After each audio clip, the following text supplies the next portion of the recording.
Welcome to Asian American Life. I'm Ernabelle DeMillo. The holidays are here, and we have a terrific show featuring arts and entertainment. One of my favorite activities this time of year is visiting museums like Godwin-Ternbach right here at Queens College. We'll have more on their latest exhibit coming up, but first, here's a look at what's ahead on our show. In his own voice, meet opera tenor Martin Bakari. Mother and son share their keys to success. Sesame Street makes history with its first Asian puppet, Ji Young. And all the right moves, K-pop arrives on Broadway and we go behind the scenes. This and more on Asian American Life.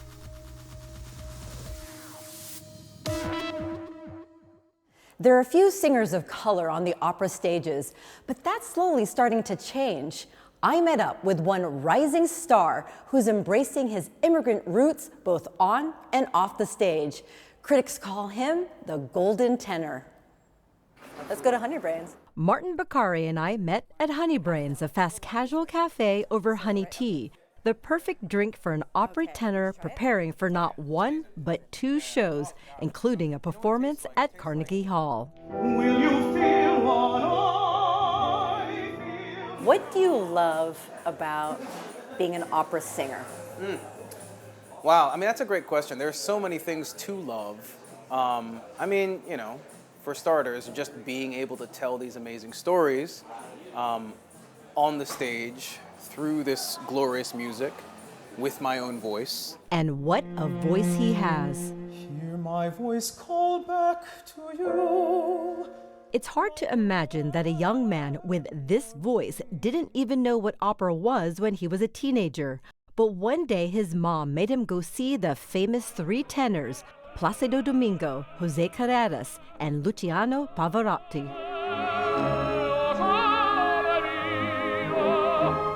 My mom likes to say that I was slouching in my chair like any teenager would, and then as soon as Luciano Pavarotti opened his mouth, I quickly sat up in my chair at attention, because, I do remember how enthralling the vocalism was. To hear that for the first time, I had never heard it in person.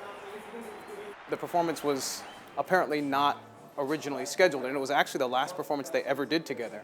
And my mom and I like to say that they came to Ohio specifically to recruit me. But it wasn't until he saw baritone Lester Lynch perform when he thought to himself, hey, I can do this.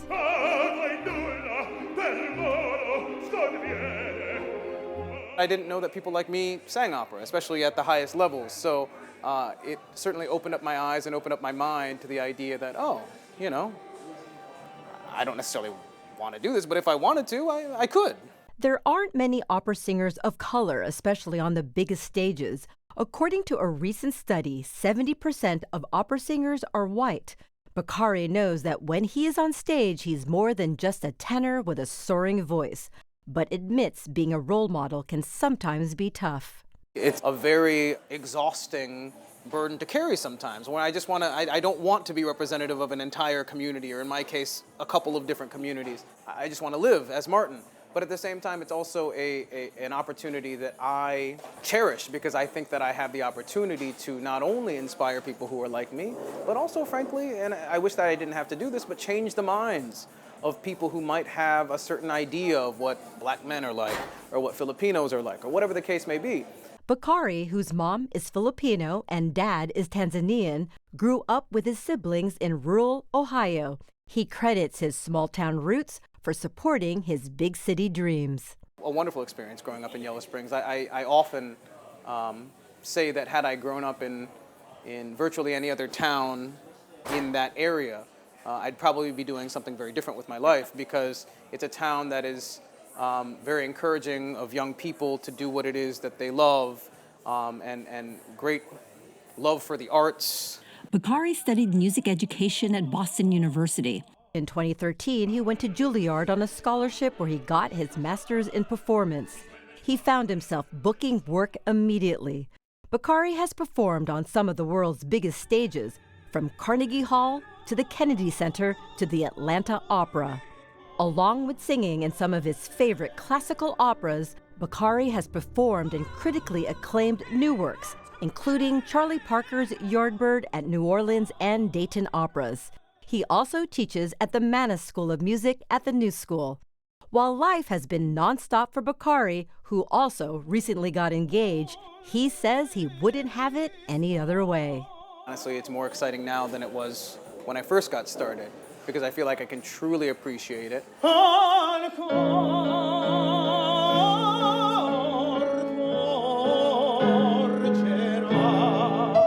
I'm Ernabel DeMillo for Asian American Life.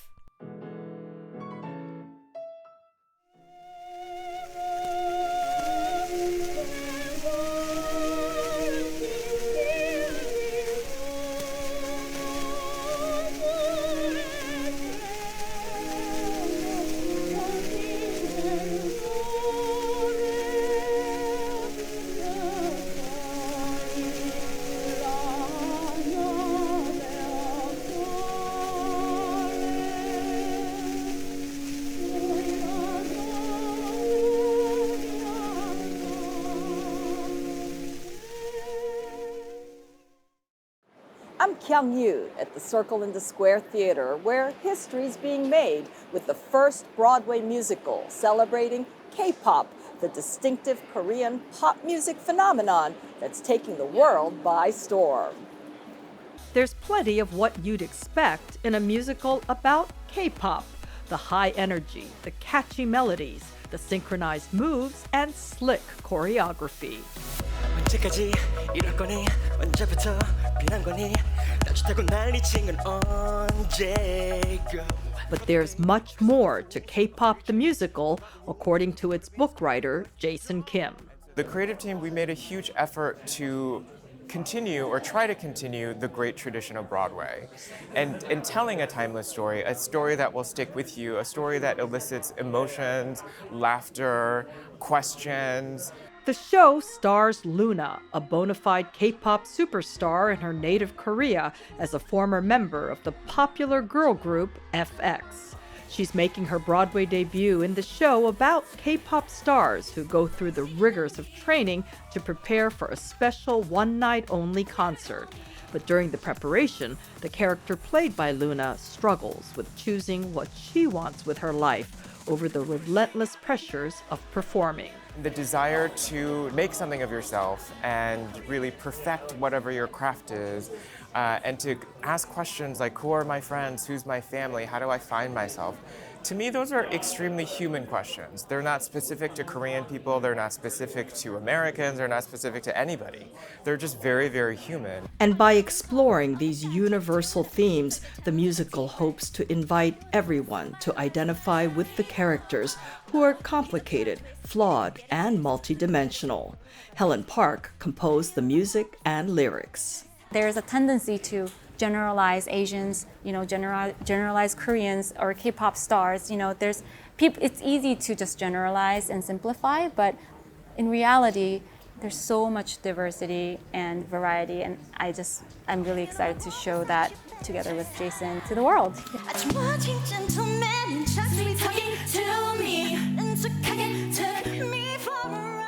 A whopping 18 performers in the show are making their Broadway debuts, representing a huge increase in Asian and Asian American talent being showcased on Broadway. I wish that I had had that growing up. And really, it's a love letter to the 9-year-old self that moved to this country and that really wanted a piece of home and a friend and just one single face that looked like mine, that had all the emotions and the questions and challenges that that little kid was going through. So to me, it's a love letter to my community, and that to me is the most important part personally of this whole project. I literally pinch myself because I can't believe it's happening. It never really occurred to me that there would be author like me, an actual composer like me on Broadway. That's not even a dream that I could even dare to dream. Bringing a musical to Broadway that puts Asian performers and their stories center stage has been the dream of the creative team behind K-pop the musical. The hope is that it's just the start of many more shows on more stages that center and celebrate diverse stories. I'm Kyung-Yoon for Asian American Life.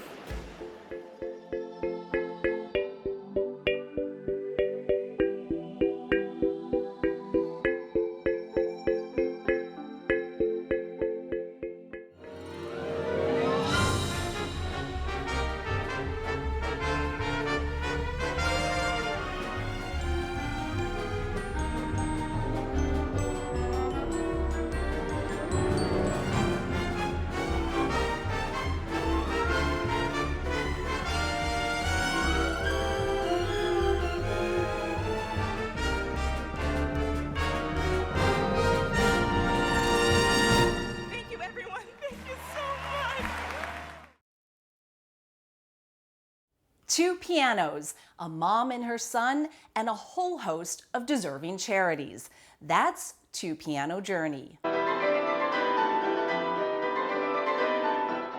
Whether performing on stage or practicing at home, this dynamic duo is always perfectly in sync. Mother and son concert pianists Michelle and Christopher Kuo have been playing together as 2 Piano Journey since 2016. Their mission? To make the world a better place through music. When we do concerts, they're always to support a nonprofit organization. Every single penny that we raise, every single ticket sale, sponsorship goes directly to the nonprofits that we serve. A charitable concept that was born out of a son's gratitude to his mother. 2 Piano Journey was a way for me to say thank you to my mom. As I kind of grew older, I realized that my mom had sacrificed a lot of performance opportunities and international travel opportunities basically because she chose to raise my older brother and myself. As a piano prodigy, Michelle Kuo grew up in Taiwan selling out concert halls.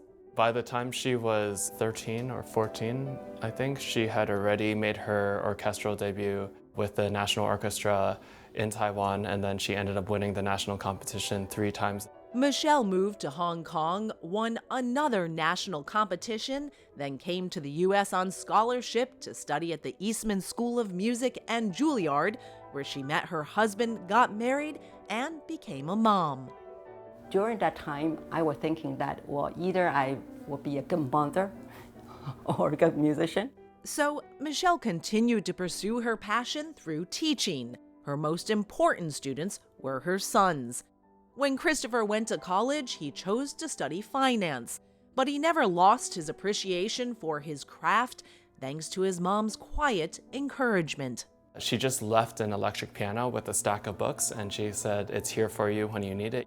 Over time, Christopher realized he did need it, and that's when the idea for 2 Piano Journey was born. I remember saying, you know, this was something that we used to do as a family when we were younger. I think we might actually have a great chance to do something really exciting if we were to continue that tradition. The talented team decided to add the charitable element to make the experience truly rewarding.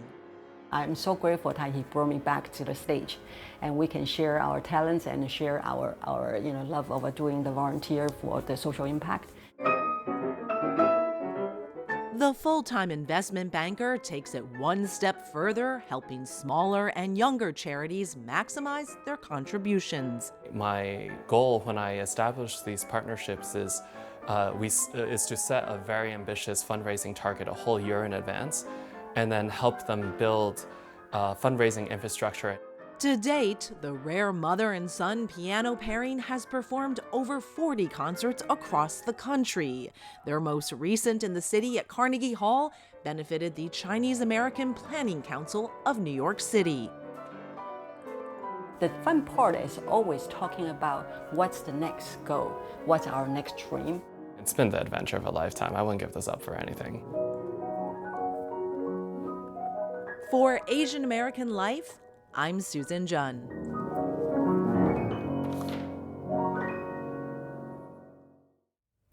I'm Vivian Lee for Asian American Life. And I'm Ji Young from Sesame Street. You know, Ji Young, when I heard you were coming to Sesame Street, I was so happy. Why? Because I knew that you would make it really special. And now you're here. Oh, hey, you want to hang out? Would I? Oh, okay, cool. Let's do that. Oh, and bring all your friends. Of course. Come along, here we go.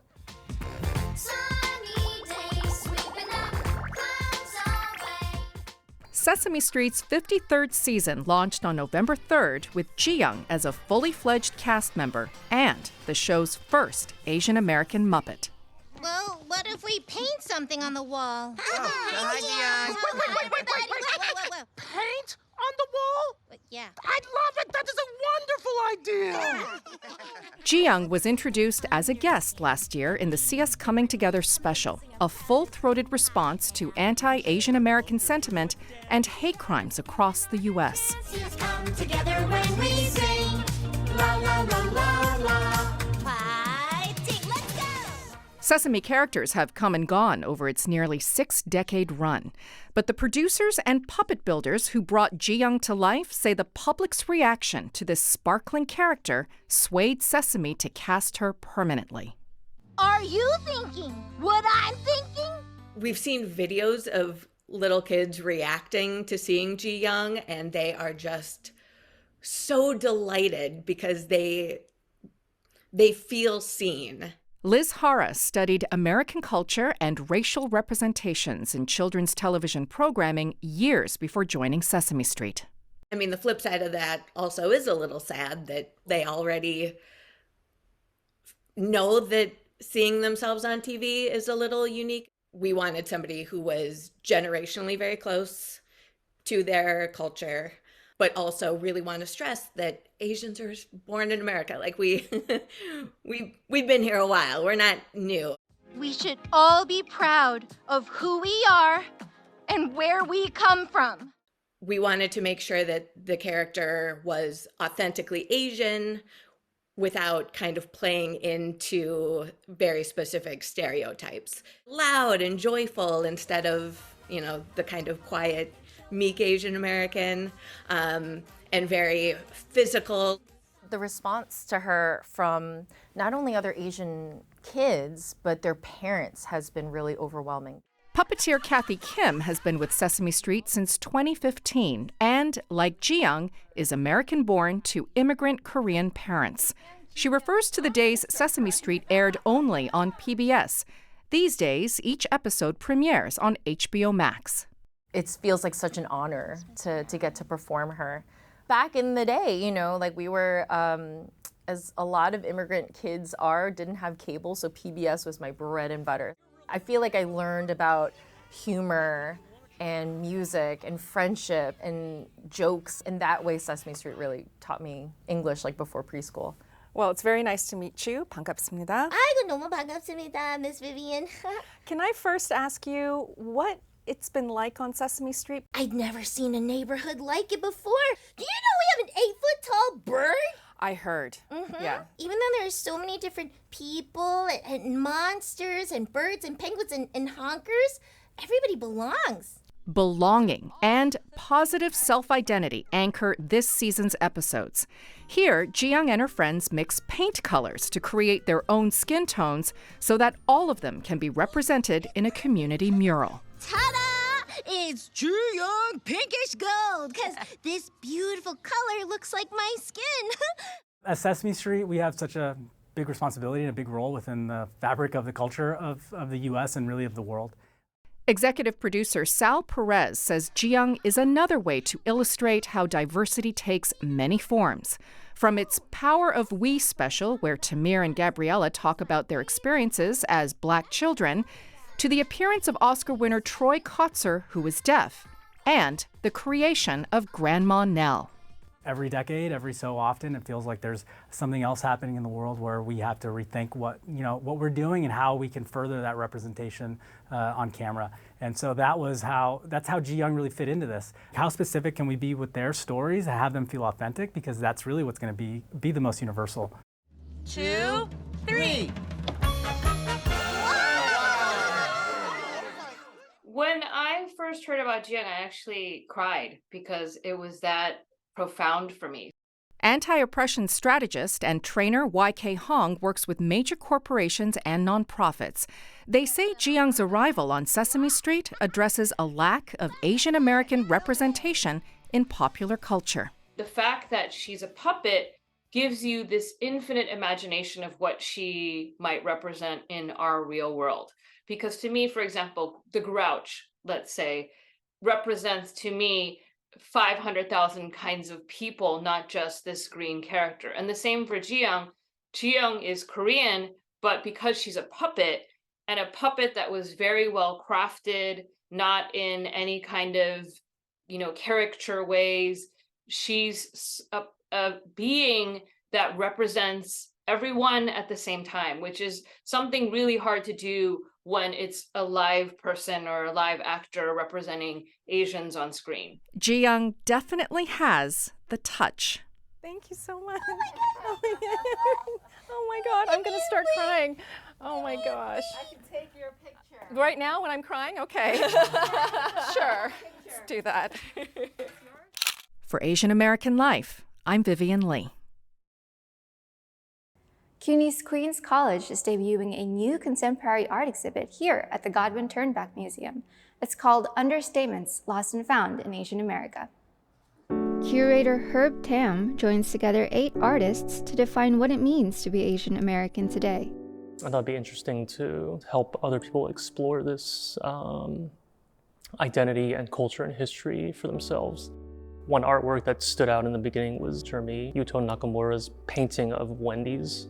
I grew up going to a certain Wendy's. It brought back memories of when I was a kid and how I felt about my identity and being in this in-between space of 2 different cultures. Jeremy Yuto Nakamura is one of the artists showcasing his artwork at the exhibit. His inspiration stems from his childhood and East Coast upbringing. Growing up, grew up in predominantly white spaces, although on paper I'm technically first generation Japanese, but I never really associated with that. I grew up in New England, and so it was somewhat of a way to reconnect. Most of these are New York City centric.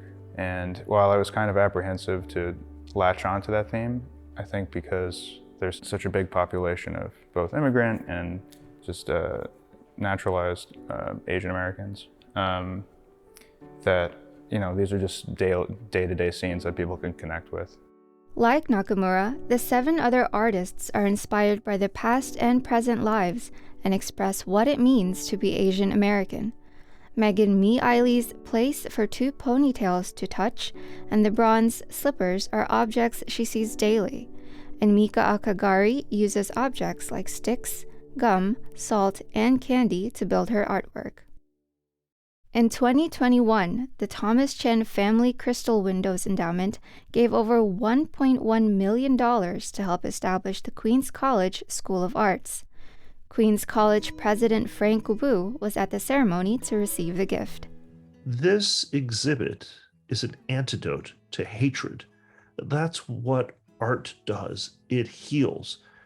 Because of the COVID-19 pandemic, it was so important to us that as we came back with this first exhibit from the wonderful Chen Family Endowment, that we emphasize Asian American artists. Almost 70% of Flushing consists of Asian Americans, but there's little to no contemporary art that represents them. That is, until now. I live around Queens College, and there are not many contemporary art spaces for this community. Queens Museum is pretty far away, and I can't think of another place except for this museum. The Godwin-Ternbach Museum is opening doors for everyone interested in diversity.